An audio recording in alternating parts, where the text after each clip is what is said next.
Exams అయిపోయాయి, రూమ్లో bore కొడుతుందనేసి నేను నా ఫ్రెండ్ అయితే బయటికి వెళ్ళాం గాలి తిరుగులు తిరగడానికి. ఇంకా తిరిగి తిరిగి ఆకలేస్తుందనేసి ఒక షాప్కి అయితే వచ్చాం. తను వచ్చి ఫలాఫిల్ ఆర్డర్ చేసుకునింది. స్టార్టింగ్ తన ఫలాఫిల్ కూడా నేనే టేస్ట్ చేసేసాను, పర్లేదు బాగానే ఉంది యావరేజ్గా.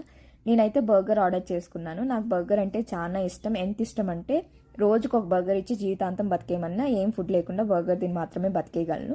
స్టార్టింగ్లో అయితే రోజుకు ఒక బర్గర్ తినేదాన్ని, తర్వాత ఒక రోజు సిక్ ఫీల్ అయ్యాను. ఇంకప్పటి నుంచి డిసైడ్ అయ్యాను బర్గర్ ఎక్కువ తినకూడదు అనేసి. మంత్కి 2 times అలా తింటాను.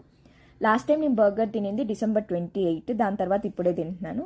ఎవరైనా ఎగ్జామ్ టైంలో బయట నుంచి ఫుడ్ ఆర్డర్ చేసుకొని తిందాం అనుకుంటారు, కానీ నేను మాత్రం నేనే ప్రిపేర్ చేసుకొని తినాలి ఎగ్జామ్స్ టైంలో అనేసి అనుకుంటానమాట. మీ అందరికీ ఒకటి చెప్పనా, నవ్వుకోకండి. బర్గర్ తినడం ఒక ఆర్ట్ అయితే మనమే ఒక ఆర్టిస్ట్ అనమాట. మీకోసం మళ్ళీ రిపీట్ చేస్తున్నాను, బర్గర్ తినడం ఒక ఆర్ట్ అయితే మనమే ఆ ఆర్టిస్ట్.